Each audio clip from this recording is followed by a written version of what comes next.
One, two, three. Welcome to Scéalta. My name is Joe Austin, and can I remind you that Scéalta is a Fáilte Fiesta film football project. And I have two guests nearly this evening. I have Packy Lee, the famous actor, who everybody knows, and I have another person who comes through the character who's called Patrick Lee, or was called Patrick Lee, and hopefully I'm going to bring you down an avenue where we can talk to both of them. And follow what I'm saying, because it'll make sense at the very end. First of all, I need to thank you. I know you're in the middle of filming, and I know that taking time out means that you have to catch up with rehearsals and all of that. So thank you. You're welcome. I've also been threatened to thank you by Scéalta for being a long-term supporter of Scéalta. Someone who, and you've experienced this more than me, someone who gets a phone call at 11:45, will you do a press conference in the morning? I know. So for all of that, thank you very much. You're welcome. In my introduction there, I said there are nearly two Packy Lees. But what I mean by that is that we have an extensive research department. And so we were kind of grabbing people who you went to school with, people who you began your acting career with, people who you shaped with at one stage. We got this morning, we couldn't find Tony Devlin, which isn't surprising. And we got him this morning, and he said glorious things about you. So maybe if we start with Patrick Lee, and then we move into Packy Lee, it'll make more sense. West Belfast, proud of it, no matter where you are, no matter what you do, no matter who you're with. That's one of the first things that you make known. So tell us about what part of West Belfast, or tell the listeners what part of West Belfast you grew up. So I'm from New Barnsley originally, which is White Rock, Springfield, Turflodge, Dermot Hill, the top of the rock, as it's known as. And that's where I began. That's where I grew up as a kid. That's where all my dreams of wanting to do things when I was older came from. I had good friends when I was a young kid in the streets. Listen, you can get very easily brought into the wrong crowd as a young lad. And I mean like young as in like 8, 9, 10, 11. And that would then immediately bring you into wherever you decide you want to go. And the reason why I say they were good lads is because they didn't care about the dreams, Listen, I wasn't going to be the best footballer. That was well established because the people on the street were a lot better. That's straightforward. I was a team player. I enjoyed that. I enjoyed the fun of going to get the bus to football and sitting on the sidelines and maybe getting 5 minutes run out. As much as some of the guys enjoyed scoring hat tricks, I was in the same buzzing area. And then I had to make a choice at a very young age because I enjoyed my tablet youth club and I enjoyed drama, which is heartbreaking. I just drove past it for the first time in about 25 years. And I know I don't live far from it, but the memories were incredible. And when I was there, they brought me to this audition again. It was another day out. I was delighted to do that. And I ended up getting this audition and getting the part in a show called Oliver, which was in the Lyric, which was great. I done all that. But the choice there wasn't about the show and whether I wanted to do it. The choice was, do I want to do it because it's Saturday rehearsals and I have football with my friends on Saturday? And then it's that simple question to ask yourself, have you really got football? Or have you got sausage rolls at 8:30 in the morning waiting on a bus in the Baltic cold rain going to Mollusk with a meter ball getting hit up the side of the head? So then I realised, look, listen, this is something I really enjoyed was the acting and getting involved in the character and again the team building. And I think at that stage then that's when the dream started,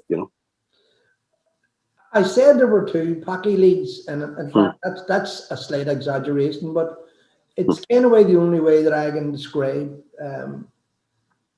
where in my head where you come from.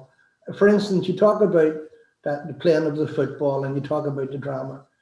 had you have listened to people, teachers in school, you never would have been the success you are today. I mean, because before you even got started, it was almost knocked out. West Belfast doesn't do drama. Are you silly? Yeah. Tell us that story.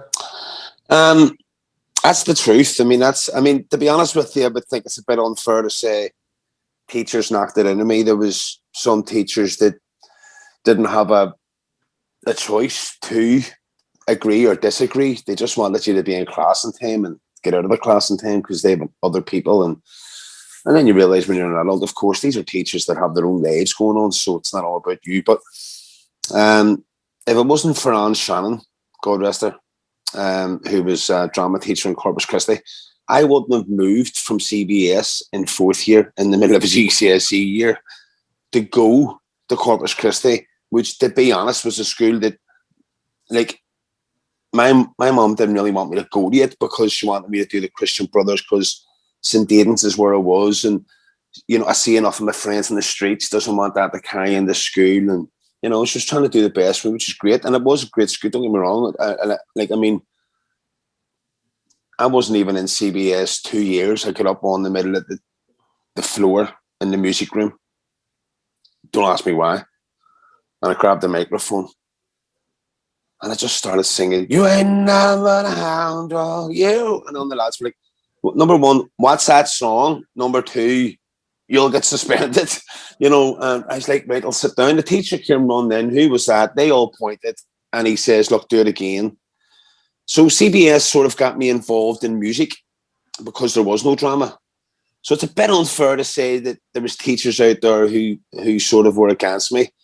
The main teachers, when it comes to career choices, they were against it because they decided that there would be no career for that type of work that I wanted to do, be an actor. You know, you're from New Barnsley, you know, have you thought about becoming a mechanic? Charles Hurst is only across the way, you know, that's where I was getting put to.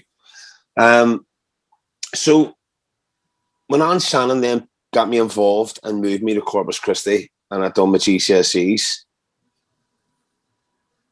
I got called in their room. They were like, listen, we need to speak to you about this. I was like, listen, I haven't cheated. You know what I mean? What's happening? And they were like, right, well, first of all, that's the highest mark there's been in like 9 years in the written exam. And well done on that. And we don't just mean our school. We mean in Northern Ireland. And I'm like, what? They're like, but your practical's been scored at 99%. And remember it now, it was mad that day, you know. So weird. Got that happened, great. But then the outside world hits you like a brick, like it always will. And you've got problems. I always had a problem. I had to take a different route home every other day because somebody wanted to either take my money off me or bait me. Or when you're in acting, you're automatically, in my day, you know, days you were classified as two things. You know, you're either a queer or you're a queer. And it's like, you know, goodness me, give a guy a break. So I'm through the battles, which is hard, to be honest, the more I think about it. And without them teachers, I wouldn't have had a chance to even attempt to do what I wanted to do. But my real teachers were from the youth club, and they taught me life. And my real teachers were from the arts group in Botanic with Peter Quigley. And them type of people showed me that this is possible, that, you know, not only make a career out of it, but to enjoy it, you know. Listen, it's all well and good. Your father had a more practical approach to the dream, where he insisted that you train, or insisted or struck a deal with you that you train as a chef, which would give you a backup of acting. I was more my ma, in fairness. She came in one time, it was about 9 o'clock at night. I was in bed at school the next morning, and she says, listen, I know you want to do your acting, that's great, but there's a chance of a job in a restaurant, washing dishes. And if you take this job, washing dishes, you might learn a trade. And I think what you need to do. It was both the parents sat me down and says, look, if you want to do this, there wasn't the 50 and 60,000 pounds set aside in the cupboard to bring you to drama school. If you're going to do it, you're going to do it in your own merit. What we'd advise you to do is do something in a career choice that if you are stuck in London or New York or Australia, that you can knock a door and you can start work right away. And that was, to me, chefing was the way forward. Plus, I love food, and that was good. And that's where my life began, through them doors, because that restaurant was the other place in Stranmillis. That restaurant is my life, because the chefs in that restaurant are my best friends now, like my best friends. My wife, Danielle? I met Danielle there. I wouldn't be there if it wasn't in that restaurant. It wouldn't have mattered. And hard work, man, like real hard work, gut wrenching sweat coming out of you. You're up cleaning pillars and posts, and before you know it, I'm standing in my weights and I'm chefing. And that's thanks to, the guys in that restaurant, Tommy Boyd, Marty Boyd, people who I play cards with right now, this day, I have fun with, I play golf with. If we're allowed out, we'll we can't wait to have pints with each other. But these are my friends, and something that I'll never forget, I said earlier on that, and when we speak to people about you, there's nearly two different views about you, and you just demonstrated there a minute ago. Half of the people, and someone who went to school with you, said that you were, as you said, an actor in a working class area is open to bullying of some sort, or attempted bullying. So some of them had mentioned that you had it hard enough, but because you wanted to be an actor. And other people in the same class sitting across the way from you, and I'm told you used to copy their material. I don't know if that's true or not, but said that that when you put your mind to something, you are as hard as granite. Now that's their expression, not mine. So is there a bit of that? Is there that drive within you? Just if we can make a point quickly, the chefing that you refer to as great crack and all that, sometimes it was a 16-hour shift. Yeah. But 16 hours of joy. Pure joy. I mean, you have no idea. You're in that restaurant. These guys we're eating in each other's plates. We're all over each other's socks and shoes. I mean, is there any wonder through COVID that these restaurants aren't open? With all due respect, chefs alone or don't get a meter apart at all in a good day, let alone a bad one. We used to work in a small confined space, but it was the best excitement, the best energy, the best drive. And yes, I know it's all just to get food out to somebody sitting at a table who's just sitting at a table, but to us, it's a mission, and that's where I set my goal at that. I wanted to make sure whoever walked in in the morning looked at the floor, man. Packy was here. I take a Packy was on last night, and I wanted to try my best to get that so that people realize that that's the level that I want to be at, and that's just from cleaning. So, is that drive? Is it fair to say that there's a gentle side to you, but there's also that drive, that determination that when you set your mind to doing something, that you're going to do it to the best of your ability. There is most certainly. Yes, I mean, obviously, look, listen, there's only one person that's going to be able to do it, and that's you. So, it takes a while to realize that to some people.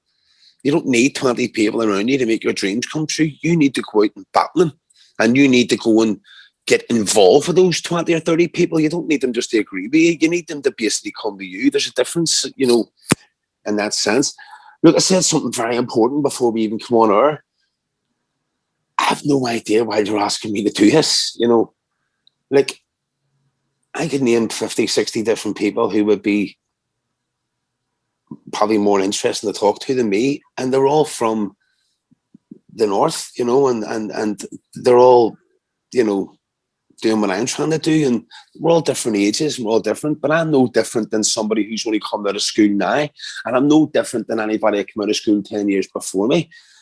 I feel I'm just part of, I don't feel anything special about it, but I'll tell you what I'm quite prepared to do. I'm prepared to let the people who do this decide are you worth speaking to her? That's 100%. And I'm not even prepared to dance with you because No, 100%. people will take these decisions. So tell me, you've moved off. You've begun to take acting as your priority, what you're going to do, all of that. So I'm not going to list all the things that you were in. You were in H3. You were in The Shore.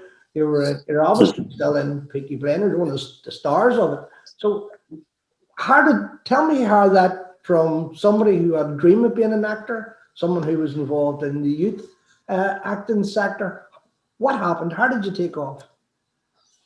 First of all, that's really lovely. I totally get what you're saying. To me, I haven't took off, so I'm still on the runway. The good thing is that I've got my boarding pass. I'm on the plane, and with all due respect, we'll take off shortly. That's how I'm viewing it in a minute. Why do I say that? Because every single person needs to understand that the business that I'm in is the exact same. I compare my business sometimes to boxing, and people look, what are you doing? And I go, listen, you got to understand why I'm saying this. Like, I mean, seriously, listen, you know. Acting's down to you. It's all about you when it comes to the point of getting the job and getting you're in a room, you have a piece of paper, you need to attack it, you need to do what you have to do, you have to cry, you have to be emotional, whatever it is, you have to play that character. But you have to give it 110%. That's you used to do that, you know what I mean? And when you get the job, and for example, like, there's me standing, you know, it's half, whatever it is, stupid o'clock in the morning. It's minus, God knows, 18 degrees, maybe 16 degrees, whatever it was. Like, you know, ice everywhere. And when they say action, you have to be as cool as a cucumber. You can't be standing like that because, you know, and action, bang, now listen to me. You understand? And I cut, can somebody grab me a hot water bottle? Because, Jesus, I can't even feel my toes. And it's a battle. Like, that's a severe battle that a lot of actors go through all the time, especially like the TV shows we're watching at the minute. They're so on location a lot that, you know, everyone's feeling that ramp of what they're going through. Studio work's a bit different. You've got the comfort of your heating and stuff around you. So boxing, for example, in the middle of the fourth round, which is a sport I love, you know, every round you're on your own, but the fourth, the fifth, the sixth, the gut-wrenching rounds that are going to hopefully bring you through the rest of them is them rounds. And they're the moments that you feel, and I know that every fighter feels that, you know, it's make or break, no matter who they are. And that's why I say I'm on the runway. Because it doesn't matter how many fights these fighters and boxers fight, or how many shows I do, or how many belts, stroke all these awards that people can get, whatever. It's about what you want to do. How many more can you go? How many more jobs do you want to do? What is the jobs you want to do, you know? Do you want to do these jobs? Do you want to move to comedy? Do you want to maybe go back and start playing guitar again? You know, these are different things that go through actors' heads, and it's the same as boxing. I know it is, because obviously, fair enough, not with the acting's concern in parts, but they're picking opponents. Opponents are picking them, and they need to know their weaknesses. They're battling against them. Obviously, the difference with the boxing is that, you know, you're in there risking your life. I'm only just doing a job. Massive difference in that sense. But as far as just the competitiveness of getting that part, that's yeah. Sure, was a turning point in many ways in your career. How did that come about? That's Terry George and then Terry George again and Orla. I was doing dancing shoes, the George Best show at the Opera House, which was cool. And I got an audition, like I think a lot of other people did. I ended up getting a part. And I ended up doing a couple of days on the shore with Terry George and Kieran Haynes and Conleth Hill and Maggie Cronin. And lo and behold, it goes and wins an Oscar. I mean, listen, madness, you know, madness. There's a kind of a saying here that I have, that I bring up, and it's like, stop being so modest. Just enjoy the success. So was The Shore the leap from there into Peaky Blenders, or what did the show? Did it open doors for you? What? Only, yes, possibly. I don't even know what's opening doors anymore for me because I've been involved in very good things, which I'm very proud of. I mean, even now I'm getting calls. And I don't know if it's Peaky Blinders or if it's The Witcher or if it's The Shore or has this director or producer seen something. Now, they will tell you in due course. And the last thing you say is, "So what do you know me from?" so you've sort of just got to second guess and go, right, whatever, you know. But yes, I'd say it did. It opened a lot of doors for me, I'd say. No matter how many doors you think it may or may not have opened, the one thing that it did do is that it proved not just me, it proved to so many people wrong. It proved that Northern Ireland is, if not then one of the best at creating some of the best dramas and comedies, and we can take pain. We can take pain and we can use reconciliation within the pain that a lot of us have suffered, whether you're part of it or not. Like you've been dealing with it, you know, and to use that and turn it into reality and gold. And I mean, listen, I went to watch it, and I says to my friend Kieran Nolan, I says, "Kieran, do you want to come down and watch the show with me?" Aye, dead on. I'll drive, it's all cool, don't worry, Kieran. We drove down and we're coming back. And I says, "Well, I just think," he says, "I tell you what," I says, "Well, see before you say anything." I said, "See, when I auditioned for this, Terry George says to me, look, kid, I want to do this wee short movie. Now it's going to win an Oscar, or at least be nominated, because this is the level I'm thinking." I'm like, right. He says this. And Kieran's in the car with me, and I'm driving. He says, you know, and Kieran just looked at me and went, "Man, that's exactly what it's going to do. That's exactly." He says, that's the best short movie I've ever seen. And lo and behold, months later, nominations came out.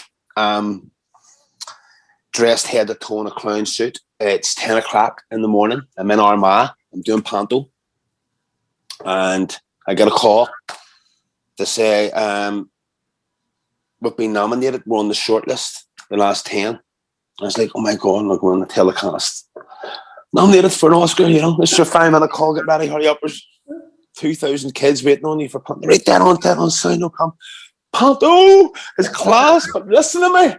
We've been almost nominated for, and then they were like, "You're joking us and all. You don't know whether to take you serious or not." And then I think by 6 o'clock at night, the shortlists were complete, and we made it, and we were nominated, and all of a sudden, then we won. Huh? And in between that, I'll say what you're not saying. In between that, there was rain-soaked shorelines. There was people falling over rocks. There was people fighting nearly. There was all of that went there.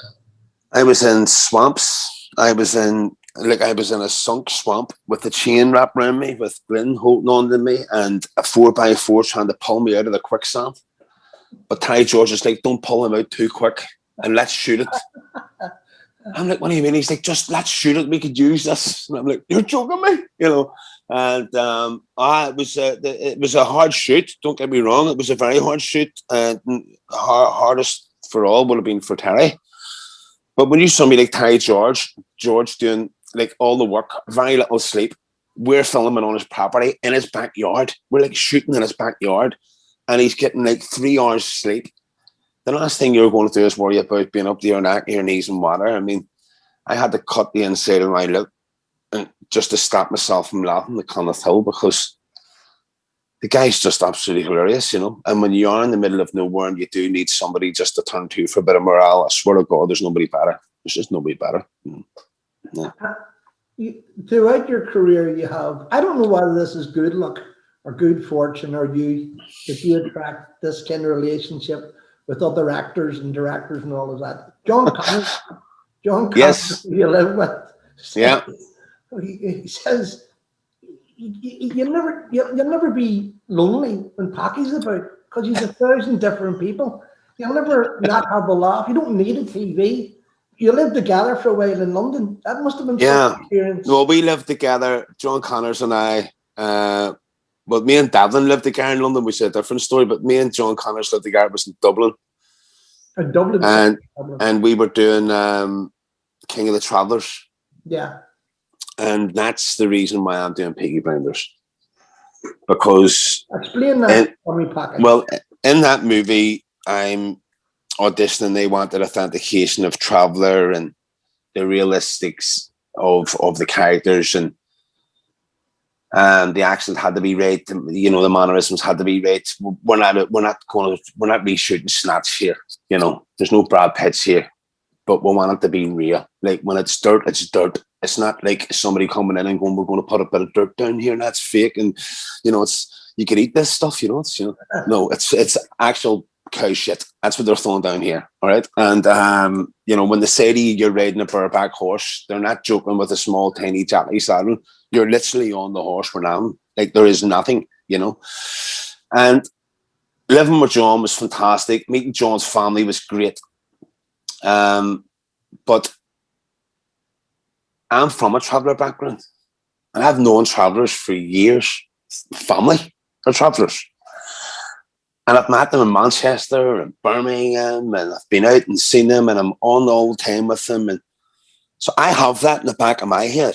So I know where my accent's going. I'm going family and roots, and I explained that to Mark O'Connor when we were auditioning for it and going to shoot it. So I just had to get that involved with John and his character so that we can amalgamate these characters together so that when he says something, I retaliate with the same way. I don't want to be coming out with a word that sounds... I'm just a wee bit panicky because of theatre more than anything, and my friends around me, that there's certain words that will break a character's accent. Yeah. And if that character's accent's broke, it takes a couple of lines to believe the character again. So I don't want nobody to forget me for a second. I don't want to break the character.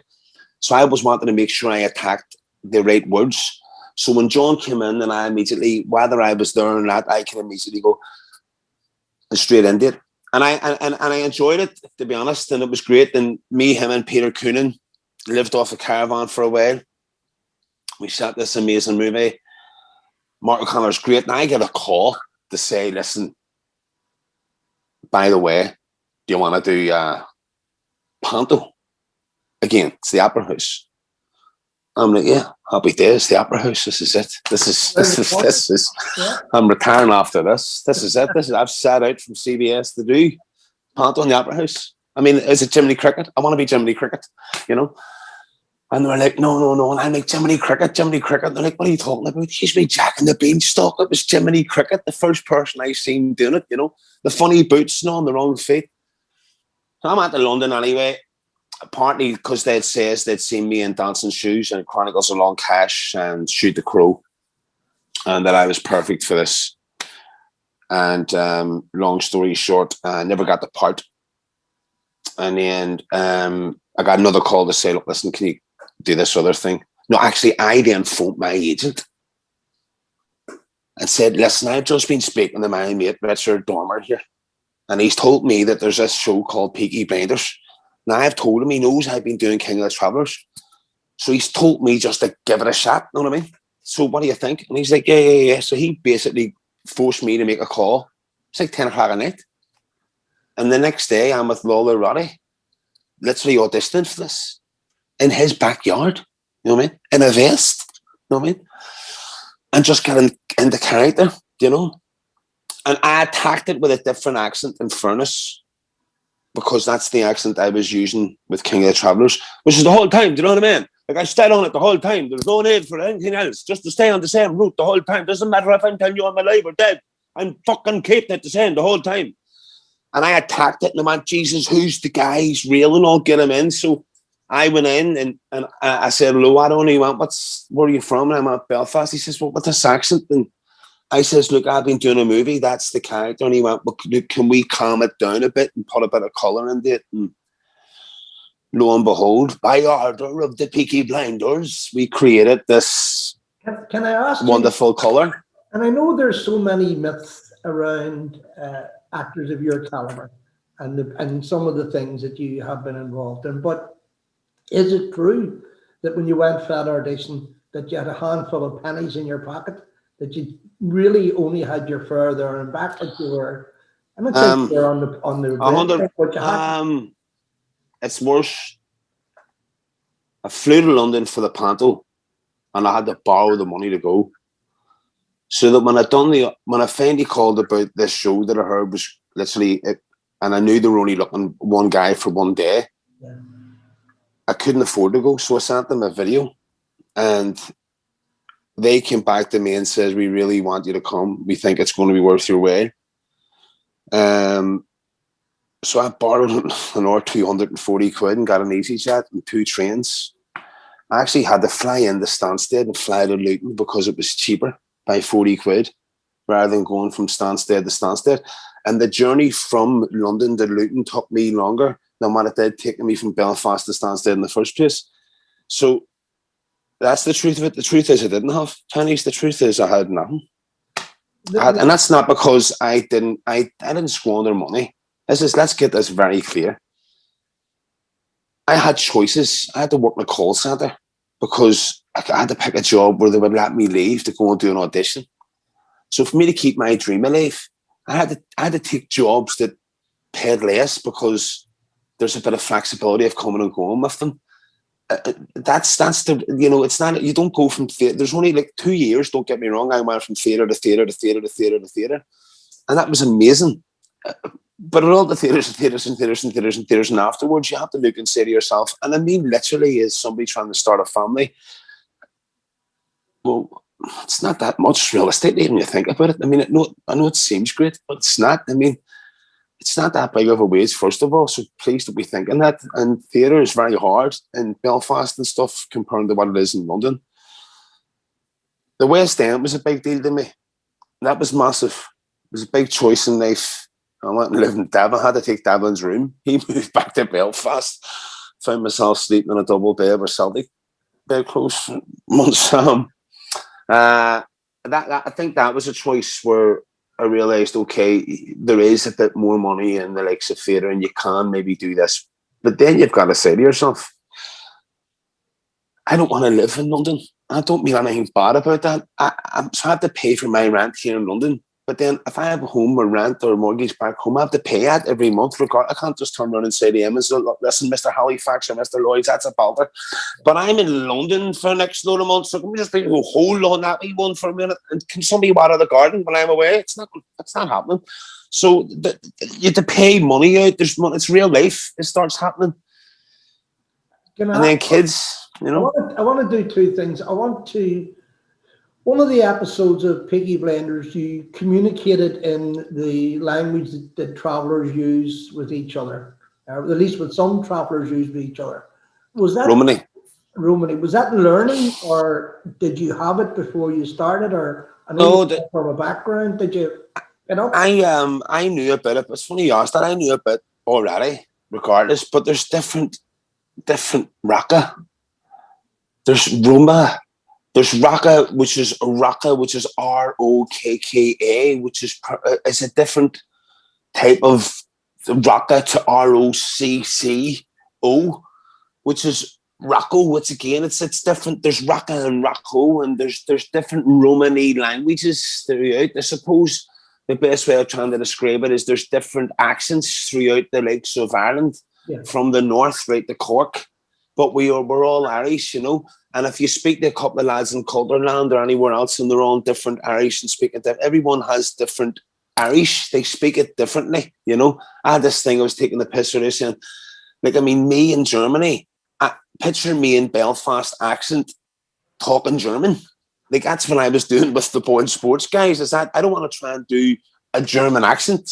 I want to do a Belfast accent, but with German words. I don't want to see what it sounds like. And that's, you know, that's what I meant about it. But yes, I suppose, look, it's again different choices, different ways. Let me move you on a wee bit. And you mentioned your lodger or the man whose bed you stole, Tony Devlin's. I was speaking to him this morning actually about you.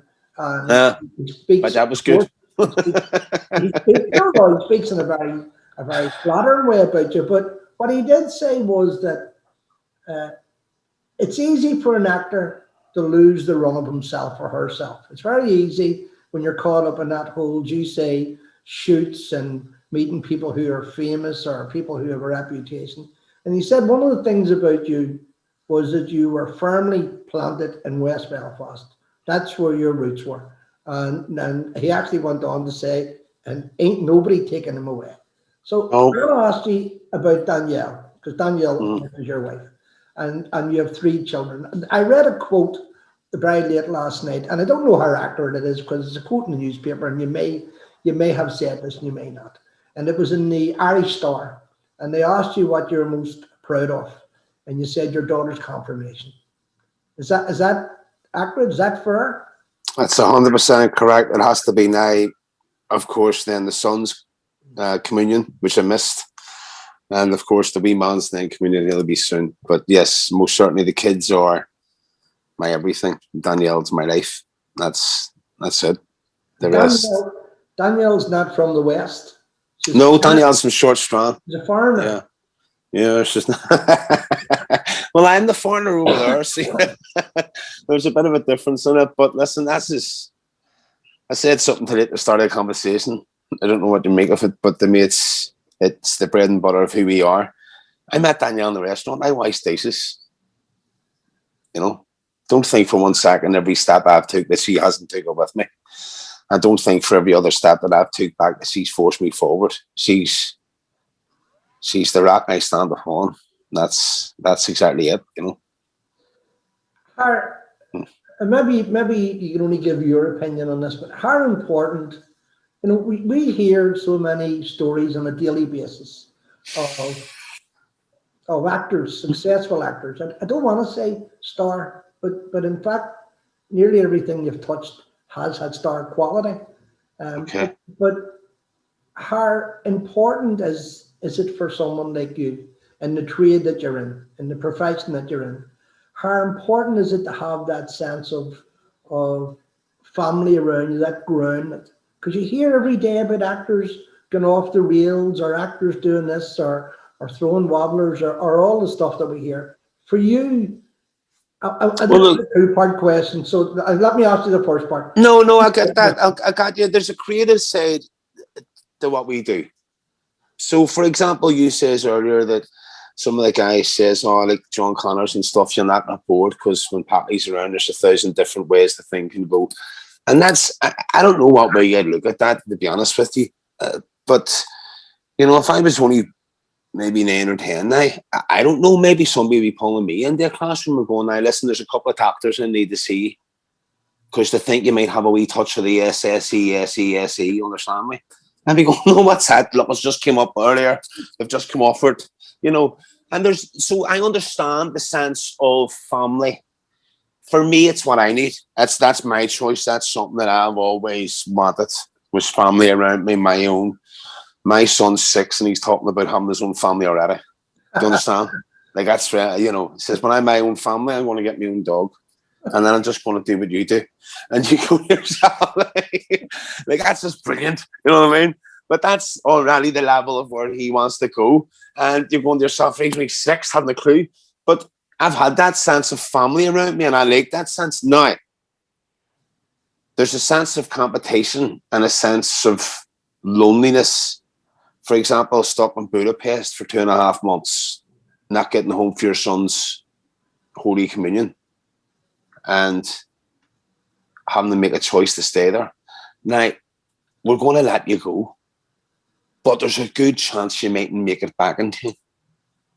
And if you don't make it back in time, we'll have to reshoot. That's money. That's like we'll have to change and reshoot. You don't want to be one of them people that causes drama. So my feet's firmly on the ground on the basis that I'm doing this for my family. I love it. It's a dream, don't get me wrong, but it's something my granddad told me a long time ago, is that if you enjoy your work, you'll never work a day in your life. That's what I do. I've tried to live that motto.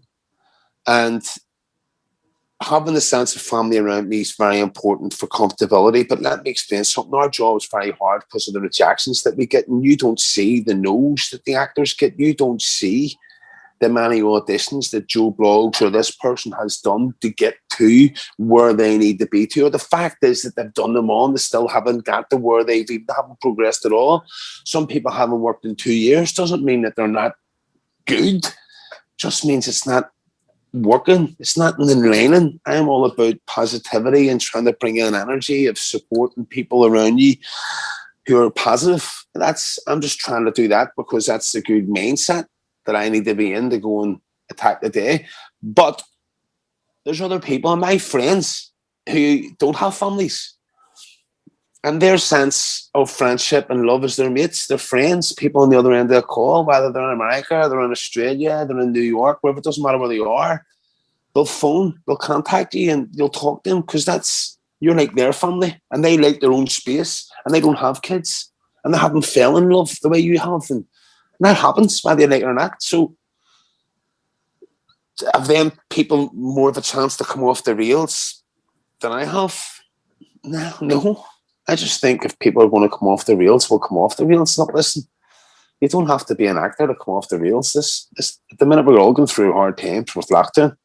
A lot of people struggling, and I feel for a lot of people. And in the arts, especially, like we're the last people that anyone looked at. Like the theatre in Northern Ireland, we got a penny, nothing. Shows were cancelled. Man, get home. Some of these guys don't have restaurants to go to and, try and take bars. And if they did, their jobs were bars or in salons, and they're all closed. So there was no furlough to help anyone in that scenario. So, that's where we were in January with it. But that was the second part of the trick question that I said I wouldn't ask you, and it was about loneliness. And just even looking in your resume, I know you've been in Australia, and obviously you've been in England, and you've been all over the place. And I know you don't do separation well, by the way, from the family. I know that it adds to the difficulty of and the intensity. And I'm glad you said about actors and rejection and going for 40 different parts and not getting called or not getting whatever, because people like me don't understand it. It's think that it's just all a success story. Well, you've been talking for an hour. So that's why you're a worthy guest, because I said at the very start that you have a long-standing friendship with Scéalta, and Scéalta made the point of telling me that should be mentioned as part of this interview. Thank you. Somewhere in Belfast or Weatherfield, there's a wee boy called Patrick, and he's looking out a window of a school, and he's saying, I don't want to be a bricklayer. I want to be something different, and I'm either scared to say it or I don't know how to do it. Okay, and I'm going to ask you to break your second rule or your third rule in this last hour. I know you don't give advice. I know you have opinion and you don't give advice. So if you're having an opinion, what would you tell that wee boy or wee girl? What would you say to them with this dream they've got at the back of their head that they think is mad and that nobody else understands? What would you tell them? Well, I'm in the middle of doing that now with my own daughter. She's at the age now where she wants to do that. I'm supporting her. So I'm very aware, no matter who you are, no matter what dream you have, no matter how big it may be, if you don't dream it, then you're going to have nothing to look forward to. You're going to have nothing to drive you forward. And if you don't reach for the star in the sky, then there'll be no reaching at all. And that's my personal opinion. There's also a sense of loving what you do. You've got to bring passion. I mean, I've just I've just done the podcast with a few footballers recently, and there's a lot of passion in football missing at the minute because the fans are missing. And those fans bring passion, and that passion leaks into the football pitch, and we can feel it in the ball hitting the net. And now when they score a screamer, it's great, but there was no passion. Well, it was better than the goal he scored last year. Yeah, I know, but, you just don't understand. And that's my sense. If you have passion and true love for what you want to do, then no matter who it is, and I mean this, no matter who it is telling you not to do it, you gotta try your best to do it. Keep everything safe and be real about everything and look after yourself. Because it's a very scary world in London at the age of 16 and 17 where you don't know where you're going, you don't know an underground, and you haven't a clue what you're doing. Like, they don't teach you that in school. I mean, again, they don't teach you what you need to know outside your house or outside your walls. They'll teach you history that happened like 100 years ago, but they're not going to teach you. Now, if you're in the middle of Armagh, what you'd need to do is take a right and a left. And, you know, like we don't get proper history and geography of any of the areas. I've said this. Like, I mean, they say the kids right, see you later. Some kids haven't had the chance or the experience to leave Ballymurphy. It's just the way it is. Nobody means anything bad. It's just how life is. And all of a sudden, 14 years later, they find themselves, i.e. me, in Botanic. I'm going, I have no idea where this is. I wonder what accent I have. You know? Essentially only 8 miles across the way. So I would tell that kid to keep the dream alive, and no matter what anyone tells them, tell them just to mind their own business, as long as it's not your mum and dad, of course. We've been talking for an hour, or I've been listening for an hour. You've been talking for an hour. You're right. And that's exactly what I wanted. That's exactly what I wanted. So I know you've taken time out and you're in rehearsals and shoots and all that, and as you say, stand in the freezing cold and all of that in the mindset. Well, we're on a bit of a difference at the minute, because at the minute we're filming, so I didn't know if I was going to be here or not. So because of COVID and because things are changing, everything, every time, then I didn't know if I'd be on the flight back over on set or if I would still be here. So hence why I had to wait last minute to sort of see it, but I'm glad I did. Well, let me tell you, you're worthwhile waiting for. Ah, you're a gentleman. Packy Lee and Packy Lee. Thank you very much. You've been a wonderful guest. And no doubt we'll be back talking about important things. I'm sure. I hope so.